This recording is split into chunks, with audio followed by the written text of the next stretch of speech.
fière d'être là parmi vous et d'avoir été invitée donc, pour ce 20e Congrès national de médecine interne, dont je remercie les organisateurs et particulièrement son secrétaire général, Dr Hanfi, de m'avoir proposé ce sujet qui est en fait un sujet d'actualité, puisqu'il y a beaucoup de publications ces dernières années, il y a beaucoup de questions qui sont posées où il n'y a pas encore de réponse, et on va voir ça donc, progressivement au cours de la présentation. Donc, quelle va être la problématique? D'abord, on sait que les myocardites ont une prévalence qui est en train d'augmenter. Actuellement, c'est 22 cas pour 100 000 patients et par an, mais on sait que le nombre est plus important parce que les présentations cliniques sont très variées et que la phase aiguë passe souvent inaperçue. Le deuxième problème, en dehors de la sous-estimation du nombre et des diagnostics qu'on découvre à un stade évolué, au stade de cardiomyopathie chronique, il n'y a pas de recommandation jusqu'à ce jour sur les myocardites, il n'y a que des consensus. Parce qu'il n'y a pas en fait d'essais randomisés. Et donc, d'ailleurs, ils sont en train de lancer des registres en France pour réaliser ces recommandations. Donc, on m'a demandé justement de répondre à 3 questions. Quand on évoquait une myocardite, moi je dirais plutôt quand la suspecter, comment la confirmer et quels vont être les nouveaux marqueurs. Donc, je vais essayer de répondre progressivement à ces 3 questions en me basant sur 3 types d'études d'experts. D'abord la première qui a été publiée, la deuxième qui a été publiée, la plus récente en 2013 sur l'European Heart Journal, aussi sur ce qui a été dit au cours du Congrès européen de 2016, et enfin le dernier éditorial qui a été publié au cours des dernières journées européennes en janvier de la Société française de cardiologie en janvier 2018. Donc, ce qu'il faut savoir d'abord, c'est la définition de la myocardite. Donc, elle se définit, c'est une maladie inflammatoire du myocarde qui est diagnostiquée sur des critères histologiques, immunologiques et immunohistochimiques.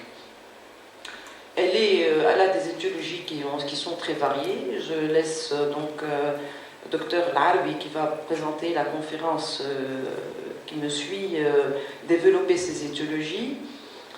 En vous rappelant juste que je pense que l'étiologie virale est de loin l'étiologie la plus fréquente. Et justement, l'infection virale va être responsable d'une inflammation et d'une nécrose des cellules myocardiques. Et à ce stade déjà inflammatoire, le patient peut faire des troubles du rythme cardiaque graves qui peuvent être responsables d'un décès. Donc il ne faut jamais hospitaliser un malade chez qui on suspecte une myocardite dans un service de médecine générale ou dans un service de médecine interne, car il risque de faire des troubles du rythme. Donc l'hospitalisation doit se faire toujours en unité de soins intensifs ou en réanimation en fonction de la stabilité du malade. Donc la deuxième conséquence de l'inflammation, c'est aussi l'apparition d'une dysfonction ventriculaire gauche qui va être à l'origine d'un tableau d'insuffisance cardiaque.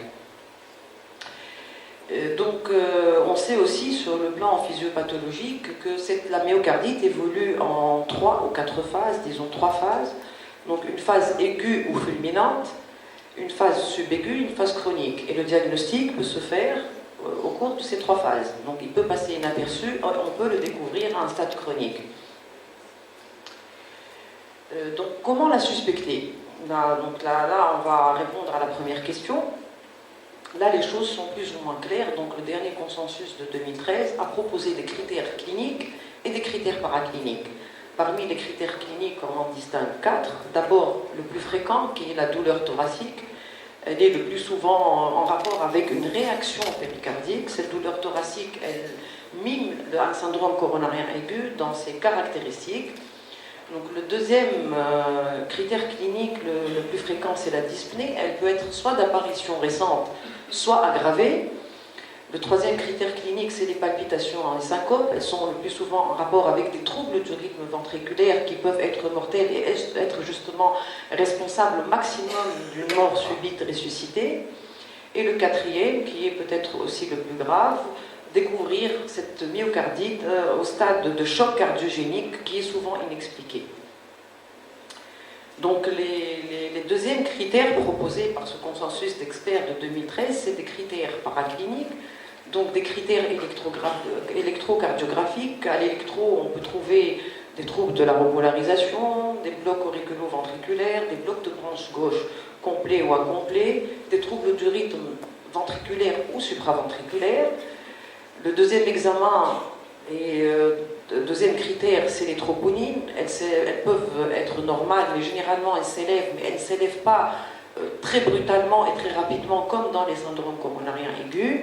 Et le troisième critère paraclinique, c'est mettre en évidence une anomalie structurelle ou fonctionnelle du myocarde grâce à l'imagerie, que ce soit l'échographie, l'angioscale et surtout l'IRM, qui va, grâce au critère le critère de Lake-Louise, pouvoir apporter plus de critères diagnostiques. Je ne dirai pas de confirmation et on va répondre à cette question ultérieurement. Donc une fois les critères réunis, la myocardite va être suspectée soit devant un ou plus, un critère clinique ou plus, et un critère paraclinique ou plus, donc le diagnostic est suspecté. Donc il faut au moins un critère clinique et un critère paraclinique. Donc on a besoin de 2 critères pour dire que la myocardite est suspectée. Mais en absence de symptômes, donc s'il n'y a pas de symptômes, là, dans ce cas-là, on a besoin de plus, au moins de 2 critères paracliniques. Donc, pour me faire comprendre un peu plus, on a besoin d'un critère clinique et d'un critère paraclinique pour poser le diagnostic de suspicion de myocardite. Et en absence de symptômes, on se réfère aux critères paracliniques, c'est-à-dire le CG, les troponines, l'échographie éventuellement et l'IRM. Il faut au moins 2 critères pour la suspecter. Une fois qu'elle est suspectée, donc ces critères, vous allez voir, ils ne sont pas suffisants. Donc ils ont plus de fiabilité quand ils surviennent dans une ambiance particulière, une ambiance où il existe plutôt des facteurs favorisants. Et ces facteurs favorisants, donc le terrain dans lequel vont survenir ces critères diagnostiques et paracliniques, qui vont être soit de la fièvre, soit des antécédents de myocardite, soit du péripartum. Donc les facteurs favorisants sont très nombreux. Je ne vais pas les détailler tous, mais on sait que quand il y a une ambiance particulière en association avec ces critères, le diagnostic est fortement suspecté.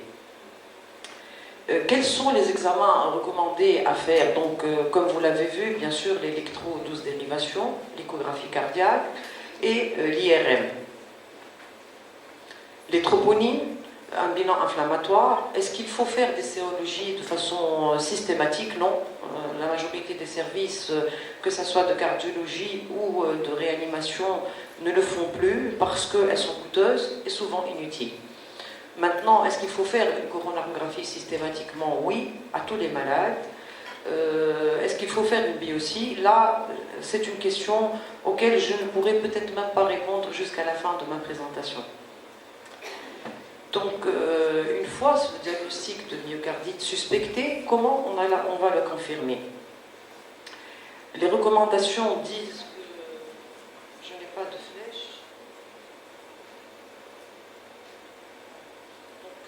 Que disent les recommandations? Comme je l'ai dit précédemment, quand on suspecte une myocardite, il faut hospitaliser le malade dans un milieu où il peut être observé, c'est-à-dire où on peut faire un monitorage, surtout électrocardiographique, car ces malades, même à un stade inflammatoire, peuvent faire des troubles du rythme qui peuvent être mortels. Et lorsqu'ils sont hospitalisés dans un milieu de réanimation ou en unité de soins intensifs, le trouble du rythme peut être réversible et, comme dans les syndromes coronariens aigus, il n'a qu'un intérêt pronostic immédiat, mais il n'a pas d'intérêt pronostic tardif. Donc une fois hospitalisé, le malade doit nécessairement bénéficier d'une coronarographie parce qu'il faut toujours éliminer. Le tableau clinique est très proche des pathologies coronariennes. Il faut éliminer un syndrome coronarien ou une pathologie cardiovasculaire qui peut être à l'origine de ces douleurs thoraciques, de ces symptômes et de ces modifications de l'électrocardiogramme et de l'élévation des troponines. Une fois que la coronarographie est faite, et devant des résultats normaux, c'est là qu'on commence à être de plus en plus sûr que c'est peut-être une myocardite. Et là, le deuxième examen qu'il faut réaliser, c'est l'imagerie par résonance magnétique. Pourquoi on ne s'arrête pas aux critères cliniques, aux résultats de l'électro, aux résultats des troponines et même aux résultats de l'échographie cardiaque? Parce que, en fait, devant des critères cliniques, devant une douleur thoracique, le CG et une suspicion de myocardique, le CG peut être normal, les troponines peuvent être également normales et même l'échographie peut être normale. Quand elle est pathologique, elle l'oriente peut-être vers le diagnostic encore plus, mais elle ne le confirme pas. Donc, qu'est-ce que peut montrer l'échographie dans les myocardiques? Elle peut montrer des troubles de la cinétique segmentaire, elle peut montrer aussi une dysfonction ventriculaire, que ce soit gauche, que ce soit droite ou biventriculaire, et on sait que l'atteinte biventriculaire est un facteur pronostic important. Et généralement, les malades qui font une atteinte biventriculaire sont hospitalisés dans un état de choc cardiogénique et plutôt dans les milieux de réanimation. Et elle va pouvoir peut-être mettre aussi un épaississement de parois qui est en rapport avec l'œdème dû à l'inflammation du myocarde. Pourquoi donc doit-on faire l'IRM au-delà de l'échographie?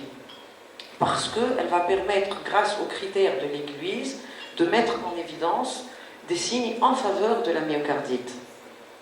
Et les trois signes qu'on peut voir dans l'IRM, c'est l'œdème myocardique, ou un œdème qui peut être sous-endocardique ou qui peut toucher toute la paroi myocardique, et qui est vu surtout en mode T2. Le deuxième critère qu'on peut voir, c'est une hyperémie myocardique, qui est surtout vue en mode T1. Et le dernier critère est le rehaussement tardif. Et pour parler d'une IRM en faveur du myocardite, il faut avoir 2 critères de l'Église sur 3 pour poser ce diagnostic. Quels sont les autres apports de l'imagerie par résonance magnétique? Elle va permettre d'abord d'évaluer, de diagnostiquer le stade de la myocardite. Elle est capable de nous dire est-ce que c'est une myocardite qui est aiguë, qui est subaiguë ou chronique. Elle va avoir un intérêt pronostique et on va le voir plus tard, mais elle va aussi être répétée dans le suivi pour voir l'évolution de cette myocardite. Donc, sa valeur pronostique réside sur la localisation et l'étendue du rehaussement tardif, parce que, comme on va le voir, plus ce rehaussement tardif est étendu, et plus sa localisation est ailleurs que inférolatérale, plus le pronostic va être mauvais. L'IRM est même capable, elle a un intérêt étiologique, puisqu'elle permet, et ça va être développé peut-être par mon confrère, le professeur Al-Arbi, elle va avoir un intérêt étiologique puisqu'elle peut orienter vers certaines étiologies. Et l'IRM, elle peut même prédire les événements cardiovasculaires, et on sait que les malades les plus graves sont les malades qui ont un rehaussement tardif qui n'est pas localisé dans la paroi infério-latérale et qui n'ont pas de remodelage. Par contre, ceux qui ont une localisation inféro-latérale avec un remodelage positif ont un meilleur pronostic. Donc, en fin de compte, d'après si on revient un peu aux étapes, la suspicion a été faite, les examens complémentaires ont été faits, on a fait l'IRM, mais est-ce que ce diagnostic est confirmé? Donc là, la question reste encore posée. Certains se suffisent de l'IRM pour dire que le diagnostic de la myocardite est confirmé. Par contre, quand on revient un peu à la définition du consensus de 2013, on trouve qu'il faut des critères histologiques et immunohistologiques. Donc, la biopsie est peut-être nécessaire. Et là, on va essayer de voir un peu ce que disent les publications et les experts les dernières années, c'est-à-dire de 2013, l'évolution de 2007 à 2018. Donc, en fait, la première publication, le premier consensus a été fait en 2007. Et en 2007, les choses étaient plus ou moins claires. On a dit que la biopsie endomyocardique devait être faite chez les malades qui initialement étaient stables, mais qui évoluaient soit défavorablement, soit qui s'aggravaient, ou qui ne s'amélioraient pas. Et chez les malades qui se présentaient déjà, les plus sévères, qui se présentaient déjà dans un état de choc cardiogénique. Par contre, les malades qui étaient stables, qui évoluaient favorablement, n'avaient pas besoin de faire une biopsie endomyocardique. Après 2007, sont sortis les consensus de 2013. Et là, ils recommandent de façon presque systématique de réaliser une biopsie endomyocardique avec une étude immunohistochimique et une étude du génome viral. Est-ce qu'on est en train de respecter tout ça, les recommandations de 2013 sur le plan pratique? À l'ESC de 2016, il confirme que la biopsie myocardique est actuellement le gold standard. Parce qu'elle apporte de nouveaux marqueurs, grâce à l'immunohistologie, c'est une méthode qui est très sensible et spécifique. Elle va permettre une quantification, une caractérisation de l'infiltrat inflammatoire, et elle va, en fonction de l'importance de cet infiltrat inflammatoire, donner une idée sur le pronostic du patient. Elle va permettre aussi un profiling génique qui va permettre de distinguer le type de myocardite, à type de cellules géantes, la sarcoïdose, une eosinophilie. On sait que ces myocardites peuvent bénéficier d'un traitement spécifique. Et d'ailleurs, le but de la biopsie endomyocardique est plus un but de diagnostic étiologique pour aboutir à un traitement spécifique, plus que dans un but de confirmation diagnostique. Le troisième intérêt de la biopsie endomyocardique, c'est la détermination du génome viral.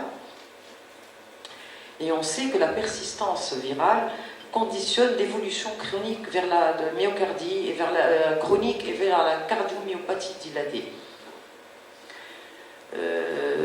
Qu'est-ce que ça veut dire tout ça? Ça veut dire que la biopsie endomyocardique a nécessairement un intérêt thérapeutique important, puisque au stade, lorsque dans les résultats on ne trouve pas d'inflammation, lorsque dans les résultats des examens histologiques et histo-immunologiques on ne retrouve pas d'inflammation et qu'il n'y a pas de virus, donc le traitement va être simple. Chez les malades stables, on va les surveiller. Chez les malades qui présentent une dysfonction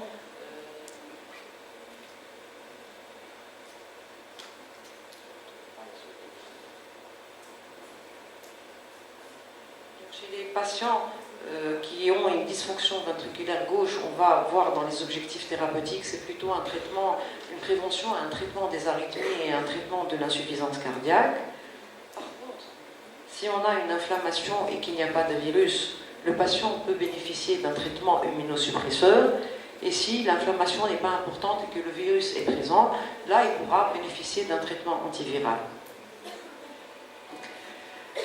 Quel va être le suivi et la surveillance de ces patients qui ont une myocardite? Toutes les études montrent que plus de 50% des patients évoluent généralement favorablement dans les 2 à 4 semaines. 25% vont développer ou faire une dysfonction ventriculaire gauche et la garder. Et dans 12 à 25% des cas, c'est des patients qui sont très graves, qui vont être souvent hospitalisés en réanimation parce qu'ils vont être dans un état de choc cardiogénique ou d'insuffisance cardiaque globale réfractaire. Et il faut plutôt les hospitaliser dans un centre, non seulement où il y a une réanimation, mais où il y a une possibilité de mettre une ECMO ou éventuellement réaliser une transplantation cardiaque rapide. Et comme je l'ai dit précédemment, ces malades ont souvent une atteinte biventriculaire, aussi bien du ventricule gauche que du ventricule droit. Quels vont être les marqueurs pronostiques pour pouvoir distinguer les malades plus ou moins graves? Donc on sait qu'il y a des malades qui sont très graves et très sévères, ceux qui sont en état de choc, et il y a parmi les malades stables ceux qui ont quelques quand même critères pronostiques assez mauvais. Donc parmi les critères pronostiques, il y a des critères cliniques. Un malade qui se présente avec une dyspnée plus d'un stade 3 ou 4 de la YHA, un malade qui se présente dans un tableau d'insuffisance cardiaque globale, qui présente des troubles du rythme, surtout ventriculaire, ou un malade qui a fait une mort subite ressuscitée. Les marqueurs biologiques sont une élévation des NT-proBNP qui sont en faveur d'une décompensation cardiaque, l'existence d'un bloc de branche gauche à l'électrocardiogramme, d'une entrée de nécrose, un élargissement du QRS, à l'échographie, bien sûr, une dysfonction ventriculaire gauche, plus la dysfonction elle est sévère, plus la fraction d'éjection est basse, plus l'atteinte est biventriculaire, plus le pronostic est mauvais. Et bien sûr, les résultats de l'IRM plus le rehaussement tardif ou la fibrose sont étendues et elles persistent au cours du temps et au cours de la surveillance, plus le pronostic de ces malades va être mauvais. Donc on distingue grossièrement 3 types de malades. Les malades à faible risque sont ceux qui consultent pour des douleurs thoraciques, où il y a des petites modifications ou un ECG qui est normal et qui présentent une fonction ventriculaire gauche normale. Des patients qui sont à risque intermédiaire, qui ont une petite ou une dysfonction VG modérée, qui ont fait des troubles du rythme qui sont résolutifs et qui n'ont pas été à l'origine de syncope. Et les malades à très haut risque, ceux qui se présentent avec une dysfonction VG sévère, une insuffisance cardiaque également sévère, ou en état de choc cardiogénique, ou éventuellement qui ont fait un arrêt et qui a été ressuscité. Donc ces malades-là, comme on l'a vu, en fonction des facteurs pronostiques, il va falloir choisir où les hospitaliser. Et comme je le dis et je le répète, puisqu'on est dans un congrès de médecine interne, ne jamais hospitaliser une suspicion de myocardite dans un milieu où il n'y a pas un monitoring de l'électrocardiogramme, car même, et je me répète, si le CG est normal, les troponines sont négatives et l'échographie est normale, le diagnostic de myocardite n'est pas éliminé, donc hospitalisé dans un milieu de surveillance. Donc les objectifs de la thérapeutique ne font pas partie vraiment de ma conférence, mais j'ai insisté pour vous le montrer parce que les objectifs vont être doubles. D'abord, prévenir et traiter les arythmies, et deuxièmement, traiter l'insuffisance cardiaque ou la dysfonction ventriculaire gauche. Et j'insiste surtout sur la nécessité d'interdire l'activité physique pendant 6 mois. Et ça, c'est une classe, c'est un niveau de recommandation assez élevé. Un niveau de recommandation 1. Quel va être le suivi? Bien sûr, vous l'avez compris, donc il faut revoir le malade dans les 3 mois, refaire l'écho et l'IRM. Quelle que soit son évolution à la sortie, si le malade est sorti sans traitement, donc, et au cours du contrôle de 3 mois, il a récupéré une fonction ventriculaire gauche normale, il faut arrêter le traitement. Par contre, s'il persiste une dysfonction ventriculaire gauche, aussi bien à l'écho qu'à l'IRM, là il faut continuer le traitement à 6 mois, refaire de nouveau l'imagerie, et si la fonction a récupéré, c'est tant mieux, on arrête le traitement. Par contre, s'il persiste des signes de dysfonction ventriculaire gauche, là il faudra la traiter comme une cardiomyopathie, donc pris en charge essentiellement par les CEC, les bêta-bloquants et ainsi de suite. Donc pour nous résumer, qu'est-ce qu'il faut retenir? Il faut retenir que le diagnostic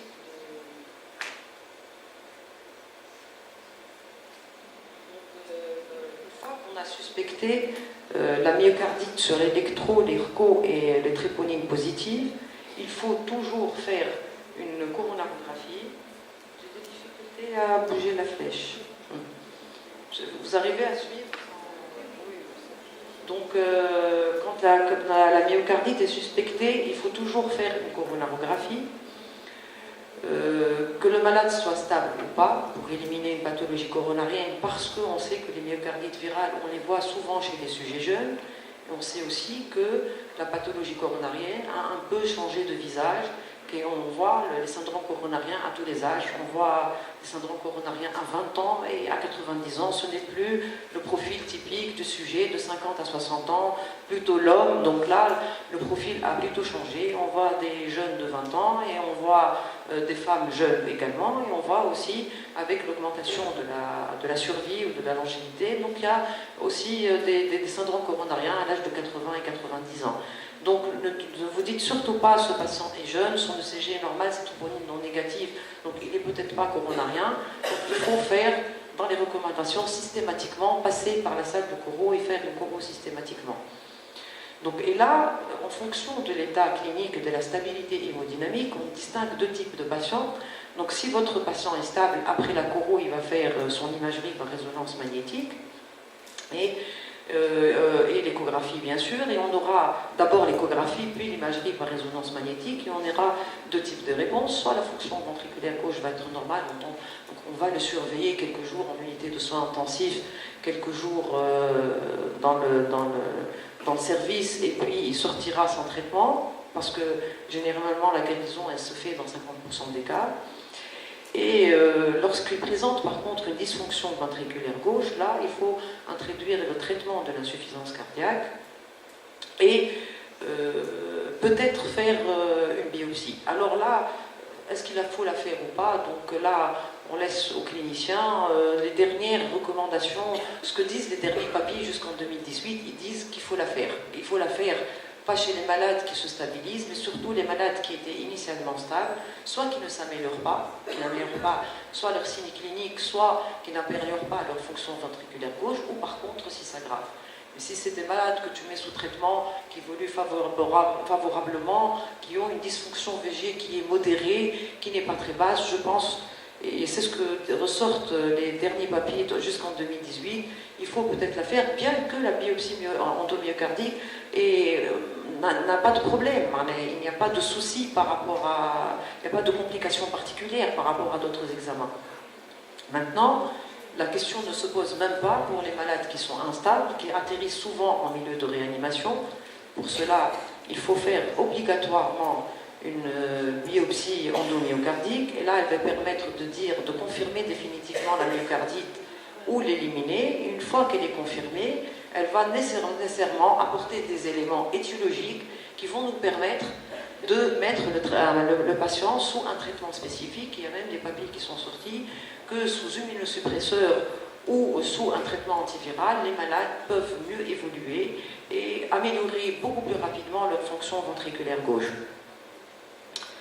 Donc en conclusion, et j'espère que je n'ai pas dépassé le temps, merci.